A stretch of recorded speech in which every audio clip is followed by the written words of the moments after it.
secretario general de la UDI, y esto queríamos conversar en torno a el desafuero por parte de la Corte de Apelaciones de Iván Moreira. Pablo, ¿cómo está? Hola, buenos días, Fernando. ¿Cómo ven ustedes este desafuero que ocurrió en el día de ayer? La verdad que nosotros lo vemos con preocupación porque estamos constatando que en Chile existen un trato desigual entre quienes son oposición del gobierno, oposición a la nueva mayoría, y a quienes son los amigos del gobierno y los amigos de la nueva mayoría. Frente a situaciones similares, vemos comportamientos distintos por parte de organismos del Estado, y eso nos tiene muy preocupados, porque lo que los ciudadanías, la mayoría de los chilenos queremos, es que se nos trate a todos igual, que a todos se nos niegue que la justicia, que el Servicio de Impuesto Interno, que el Consejo General del Estado, a todos los niegue con la misma vara. Y resulta que eso no está pasando en Chile, y ayer fue una prueba más de aquello.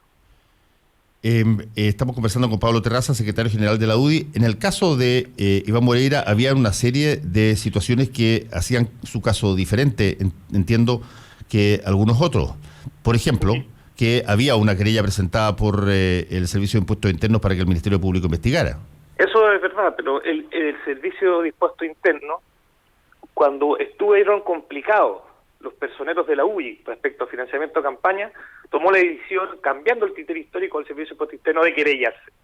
Una vez que tiene a todos los de la UDI querellados y se abren nuevos casos de otras empresas donde ve personas involucradas por los mismos hechos, vuelve al criterio original y cambiando nuevamente su criterio de que ya no se querella por estos hechos. Entonces, por supuesto, hay un hecho distinto, pero es un hecho motivado por el Servicio de Impuestos Internos, cuyo director de la época, el señor Jorrat, reconoció presiones de parte del ministro del Interior de la época, señor Peñalillo, que había recibido presiones para ya no querellarse en algunos casos. Y eso, por eso yo hablo del Estado en general, que está siendo utilizado por parte del gobierno de turno para perseguir a sus opositores por razones políticas, y tener manga ancha y mirar para el lado cuando se trata de los amigos del gobierno y de la nueva mayoría. A ver, ahí hay una cosa que usted dijo que yo por lo menos no concuerdo, entre otras cosas porque lo he reporteado bastante desde hace muchos años, y que tiene que ver con el famoso criterio histórico. Está lleno, y hasta hace muy poquito había muchos más todavía. Está llena la cárcel de personas que han sido querelladas por boletas ideológicamente falsas, por parte del Servicio de Impuestos Internos en prácticamente todas las administraciones de impuestos internos en el pasado. En las mismas de Ricardo Escobar, en las mismas de los otros directores del Servicio de Impuestos Internos, solo que esas personas eran vendedores, por ejemplo, piratas de DVD, o personas de pymes chicas que no tenían grandes abogados, y por lo tanto automáticamente les pasaban, después de una cierta norma, de un cierto monto, las personas a veces no tenían dinero para pagar, y se presentaban las querellas, y esas personas se iban presas, esas personas no se iban con arresto domiciliario. Por lo tanto... Pero yo no es que yo lo diga yo, lo ha dicho el propio Servicio de Impuestos Internos, los directores del Servicio de Impuestos Internos, lo ha dicho el señor Escobar, lo ha dicho el actual director, que hoy día ya tomaron la decisión de no querellarse. Lo dijo Jorrat, el último que salió, y que habló que recibía presiones para querellarse en algunos casos y en otros no. O sea, no lo estoy diciendo yo, lo está diciendo el Servicio de Impuestos Internos. Esto ha quedado en evidencia por los exdirectores del servicio. O sea, es el Servicio de Impuestos Internos quien ha dicho lo que estoy sosteniendo, a través de sus distintos directores. Y eso usted tiene razón, y eso lo hace mucho más incomprensible, porque las personas son de carne y hueso, las personas existen, ocupan un espacio, y en el caso de muchas personas, ese espacio era la cárcel por que el propio Ricardo Escobar había dado iniciativa a proseguir con querellas las situaciones de violaciones de los impuestos, pero en gente que no era tan conocida, que no era ni de la nueva mayoría, ni de la UDI, ni de Chile Vamos, y eso ocurrió así. Más aún, hay personas que salieron ya del Servicio de Impuestos Internos, que han presentado, que han estado en la palestra también, que eran las personas encargadas de materializar estas querellas a estas personas que habían violado la obligación de pagar impuestos, y han dicho que, pero consistentemente se llevaba a cabo esto. En el registro carcelario están de hecho dos exfuncionarias de impuestos internos presentaron una moción hasta hace poquito rato por exactamente lo mismo. Cuando se hizo esta cosa, que yo estoy de acuerdo con usted, es un acto discriminatorio de pronto parar lo que se estaba haciendo. Exactamente, y ahí hubo un cambio de criterio, en eso podemos estar de acuerdo, ¿no es cierto? De que en un caso se empezó a querellar el Servicio de Impuestos Internos y después dejó de querellar. Estoy de acuerdo, en eso estoy totalmente de acuerdo. No estoy de acuerdo que sea el criterio histórico. Y por lo tanto ese es un cambio que se hace y no hay ninguna otra explicación a que obedece a criterios políticos. Y por eso nosotros tenemos una deuda pendiente con Chile. ¿Ah?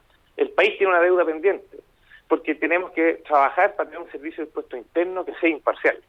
Así como necesitamos que un Consejo frente al Estado sea imparcial. Y también necesitamos que el Ministerio Público actúe de manera imparcial y de manera más que pueda investigar con la misma rigurosidad y celo todos los casos, no solamente uno. Ahí yo creo que tenemos que avanzar hacia eso, porque no puede ser, de lo contrario estamos caminando hacia países que tienen prácticas de regímenes totalitarios. Estamos pareciéndonos incluso a lo que está sucediendo en Venezuela, en donde se persigue a la oposición por la vía judicial. Ahora no puede ser, no podemos transitar hacia un camino, hacia llevar a Chile a un país como ese. Estamos conversando con Pablo Terraza, secretario general de la UDI. En el caso de Iván Moreira se dieron una serie de factores bastante novedosos. Por ejemplo, él en un principio desconoce haber hecho cualquier situación anómala. Yo lo entrevisté y me acuerdo en su momento, desconoce total y absolutamente que esto venía produciéndose. Posteriormente, cuando aparecen más antecedentes, él es el primero que reconoce abiertamente haber recibido efectivamente pagos irregulares. Se conocen los correos, el famoso raspado de la olla, en fin. Y él reconoce, después de eso, reconoce que él probablemente hizo estas irregularidades y lo lamenta. Por lo tanto, existe una situación bastante distinta entre el caso de Iván Moreira, que reconoce el caso, a el caso de otros, tanto de la UDI como de la nueva mayoría, que no lo hacen. Por ejemplo, los hijos del senador Jorge Pizarro no lo han reconocido y están querellados por el Servicio de Impuestos Internos. Lo mismo Giorgio Martelli. Sí, pero ahí lo que yo creo que lo importante es ver con el celo y la rigurosidad con la que investiga el Ministerio Público y la actitud que toma el Servicio de Impuestos Internos como parte interesada. Porque el que reconozcan o no reconozcan los hechos distintos, uno puede reconocer un hecho y ese hecho puede ser no constitutivo de delito, ¿no es cierto? Yo puedo reconocer algo, pero que eso no necesariamente sea delito y es algo que tiene que determinar el Ministerio Público y el Servicio de Impuestos Internos, si se siente afectado, también tiene que poner su fuerza en eso. Esos dos elementos que son los de que nosotros echamos de menos. ¿Ah? Nos veo en los casos que usted ha nombrado y en otros más. De hecho, hay algunos que han sobreseído en tiempo récord. Han habido senadores de la nueva mayoría que son absueltos en tiempo récord por la misma Corte Suprema. Entonces, nosotros vemos por qué nuestros casos se demoran más, por qué siguen paseándose los senadores de Chile Vamos, de la UDI. Y ya van a haber dos por estas mismas situaciones, van a estar desaforados, ¿no es cierto? Y uno de la nueva mayoría. Ya salió nombrado, saben los mails, y entonces nos están desequilibrando las votaciones, los quórums en el Senado que van en beneficio al gobierno de turno. Y eso es una vergüenza. Chile no puede estar el Estado en función de perseguir a la oposición para debilitar el Senado y así tener mayor quórum para aprobar sus proyectos y sus reformas. Si esto es un abuso, esto es inaceptable para un país que quiere cuidar la democracia, que un país que quiere fortalecer la democracia, la transparencia. No puede haber un trato tan desigual y de manera tan descarada y abiertamente porque daña la institucionalidad del país. Sí, hay otra variedad que quizás pesó, no tengo idea, esto yo no soy abogado y no sé, pero hay otra situación que probablemente, además de las que usted pueda suponer, marcaron más la situación de Iván Moreira que otras. El caso Penta en general, a diferencia del caso Soquimich, que son dos casos distintos, el caso Penta en general está basado en el testimonio del gerente general de Penta, es decir, tiene una información de adentro, alguien que quiere disminuir su pena y colabora con la justicia y entrega una cantidad gigantesca de información. a partir de ahí, de eso, se emiten una serie de querellas contra distintos personeros. Ya hemos mencionado varios de ellos. Porque está presente, estaba vivo todavía Hugo Bravo, está presente entregando información. En el caso de Soquimich ocurre una cosa distinta. No hay colaboración activa por parte de la empresa en entregar. Todo el material ha tenido que ser de alguna manera registrado, recuperado a través de el Servicio de Impuestos Internos cuando corresponde, y si es que se ha pasado en algunos casos eso a nivel de querellas por el parte del Ministerio Público, pero no existe la misma disposición de colaboración y de entrega de evidencia que yo creo perjudica a todos aquellos que son susceptibles de la información entregada por Hugo Bravo, y ese es el caso de Iván Moreira. Sí, pero igual hay otros elementos de prueba, ¿no es cierto? Los testimonios de una persona ayuda, por supuesto, en la investigación, pero no son la única forma de investigar. Los mails han existido evidencia respecto a los Soquimich. Han reconocido otros terceros, han habido secretarios de las empresas que han reconocido reuniones. Existen mails. En el caso de la pesca en Aysén, habían mails, habían pruebas. O sea, existen otros elementos de pruebas suficientes como para poder dar inicio con la misma rigurosidad y celo como actuó el Servicio de Impuestos Internos respecto al caso Penta en otros casos, y no lo ha hecho. Entonces la única razón es por las posiciones políticas de los involucrados, y eso es una arbitrariedad, a mi modo de ver, que es inaceptable y que tiene que ser corregida. Estamos conversando con Pablo Terraza, secretario general de la UDI. Pablo, ahora se va a presentar una situación que, bueno, la puso la propia UDI en algún momento dado cuando dijo, mira, no vamos a hacer nada hasta que no haya eventualmente avances en los juicios que den a las personas por sentenciadas o condenadas, o para habilitarlas o no habilitarlas a que se presenten en sus reelecciones. ¿Cuál va a ser el caso de Iván Moreira ahora? Entiendo que él va a apelar a la Corte Suprema. Sí, el caso de Iván Moreira es distinto porque él no tiene elecciones. Las elecciones de él en 4 años más. Exactamente, tiene razón, me equivoqué ahí. Así que no se va a producir esa situación. Pero desde el punto de vista del partido, él queda en el mismo estatus, la misma situación, aunque, por ejemplo, sea desaforado y se le lleva parte del juicio. Dos cosas. El desafuero no quiere decir, no marca culpabilidad, ¿cierto? El desafuero lo que es que permite que se inicie una investigación, ¿no es cierto? Por lo tanto, falta mucho por conocer y avanzar. Nosotros, por lo demás, tenemos la confianza en que el tribunal, la Corte Suprema, digamos, va a revocar la decisión de la Corte de Apelaciones. Pero todavía falta mucho por avanzar en el ámbito judicial respecto del caso del senador Moreira, porque esto es lo que se está discutiendo recién, es el desafuero.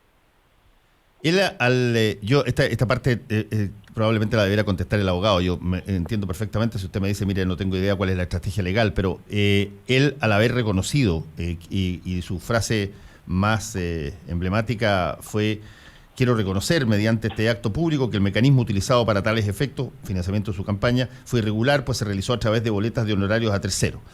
En ese caso, Iván Moreira estaría, si que él, por ejemplo, su estrategia legal fuera proponer lo mismo que hizo o que propuso Jovino Novoa, un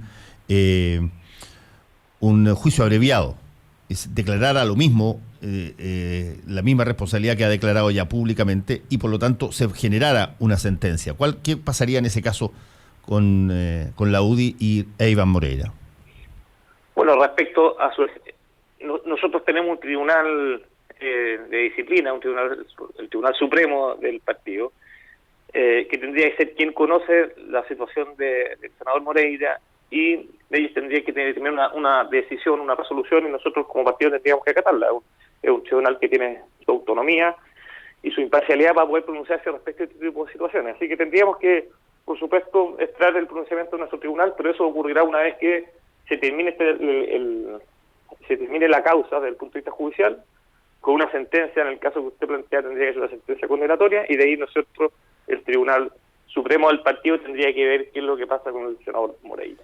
¿Hay todavía, Pablo, situaciones similares a la esta de Iván Moreira y la de Felipe Demusí, que tenían más o menos una misma situación, solo que a Felipe Demusí no se presenta una querella por parte de Impuestos Internos, y por lo tanto él no va a tener que pasar por esta misma situación de Moreira.